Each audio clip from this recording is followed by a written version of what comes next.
Years turned to decades, and the Mamluk Sultanate endured in a state of permanent vigilance. The warrior caste remained locked in a grinding struggle against probing incursions by heretic fleets and desert raiders in the service of Jahannam. Black-sailed ships tested the coasts. Armoured columns pressed against the Sinai's border fortresses. Skirmishes flared, died, and flared again. It was a war without formal declaration and without true peace.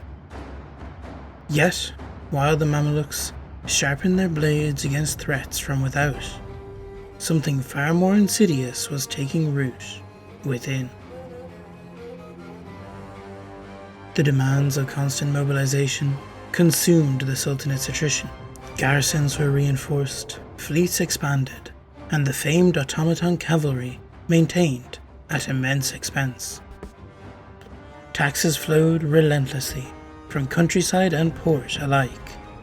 In return, the merchant houses ensured that grain shipments arrived, arms were forged, and foreign luxuries continued to pass through Alexandria's harbour.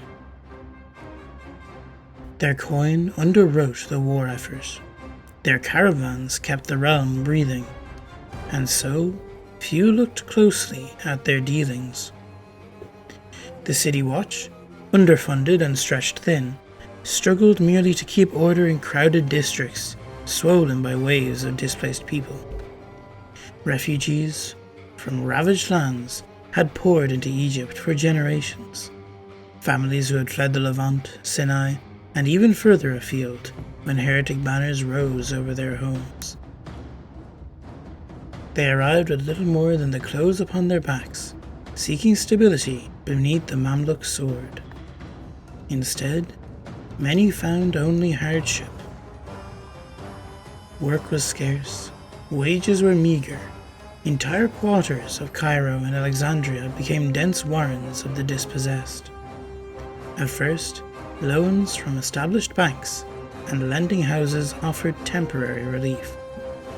But as desperation deepened, terms worsened, interests and fees mounted, contracts grew labyrinthine and opaque. The poor, often unable to read the fine script that bound them, signed away futures they barely understood, and resentment simmered. Conventional lenders were viewed with suspicion, yet necessity, and drove borrowers back again and again. Bribes passed quietly into the hands of city guards. Even some Qadi were compromised, whether through greed or fear. Complaints vanished into silence. Legal resource became an illusion for those without influence.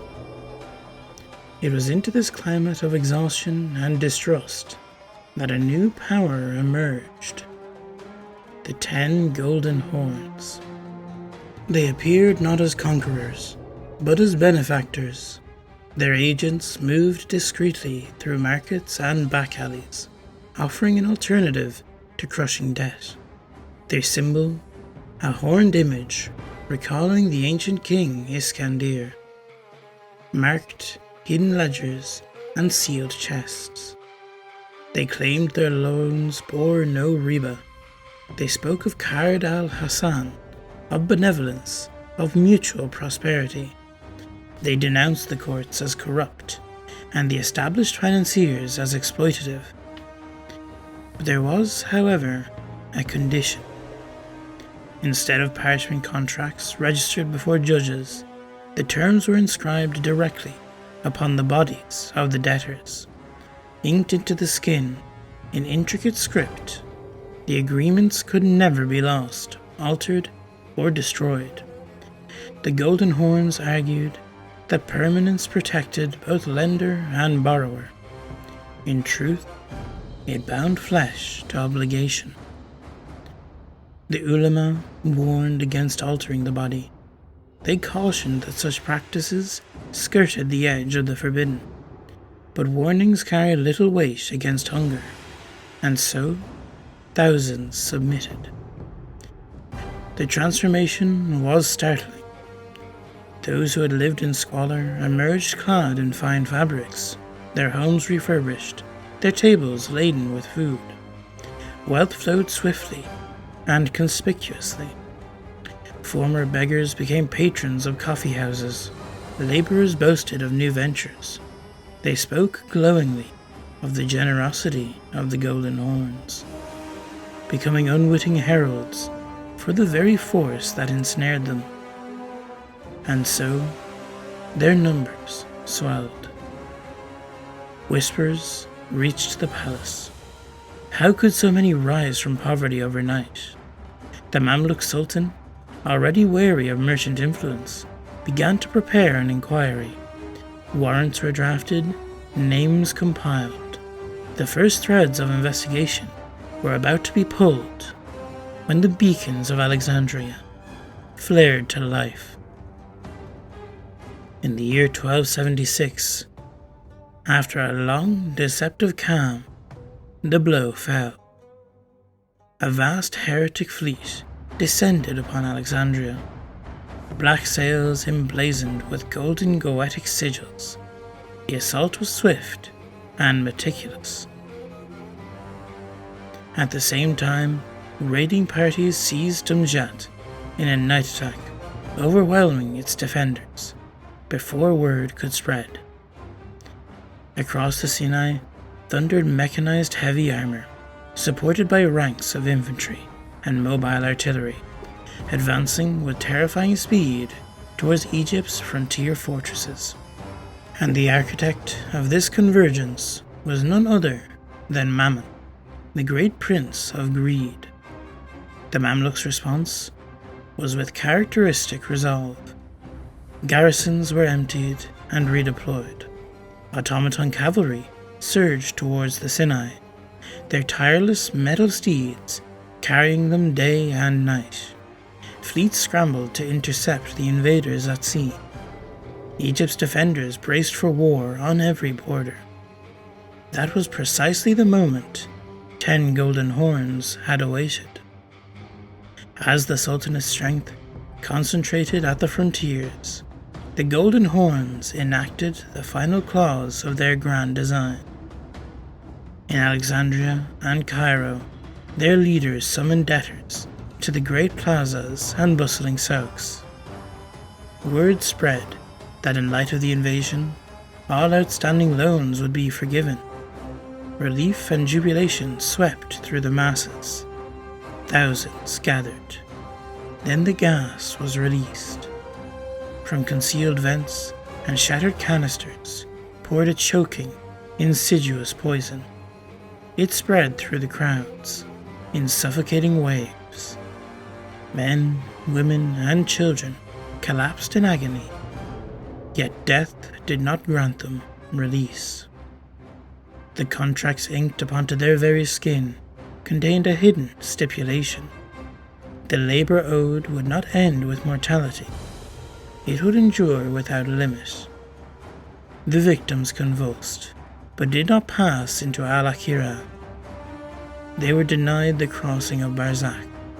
Bound by infernal covenant, they rose again, bodies twisted and twitching, eyes vacant, ghouls in the service of Mammon, enslaved beyond death itself. And goetic mages of the Golden Horns commanded them. From within Cairo and Alexandria, these newly risen horrors fell upon depleted garrisons. Gates were opened, armories seized. Panic spread faster than any message could ride. What the invading fleets and desert columns could not breach was undone from within. And thus Egypt was struck on 3 fronts: sea, desert, and soul. The palace of Yashbak's household troops fought with unwavering loyalty, cutting down wave after wave of the damned. In legend, it is said the Sultan himself mounted his automaton steed and led a final charge near the citadel of Saladin. His Faris rode beside him, iron hooves striking sparks from stone. They died as warriors, surrounded, unyielding, and ultimately overwhelmed. The devastation that followed defies easy telling. Al-Azhar, the storied streets of Al-Muiz, the Kalawun Bimaristan, the Mosque of Madrasa of Sultan Hassan, each was consumed in a storm of fire, blood, and alchemical vapors. Treasuries were stripped bare, libraries plundered, sanctuaries defiled. When resistance finally guttered out, the 10 golden horns emerged openly as rulers. Mountains of gold dinars were heaped as tribute to Mammon. Houses of worship were desecrated and remade into temples of greed.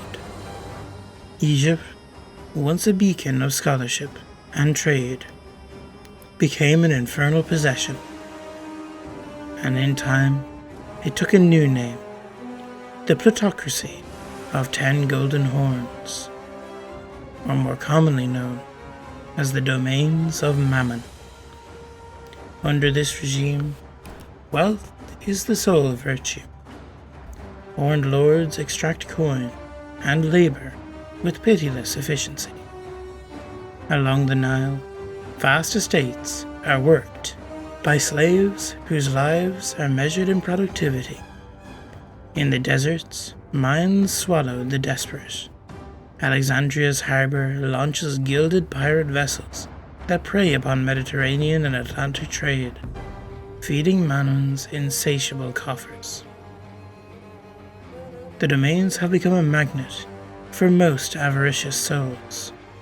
Followers of greed flock to its banners, seeking favour and fortune in campaigns that push south and west in search of fresh plunder, perhaps even towards the legendary riches of Mali. Yet not all Mamluks perished.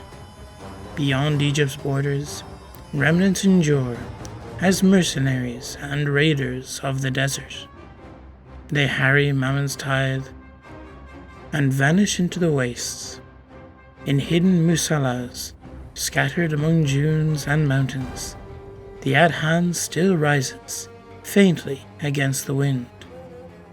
Poets remember the gardens of the Nile, the learning of Cairo, and the honour of the Faris. Rumour places their stronghold in the high Atlas. Every punitive expedition sent against them has faltered. Supply lines cut, vanguards misled, columns ambushed in unforgiving terrain. The surviving Mamluks dream of return.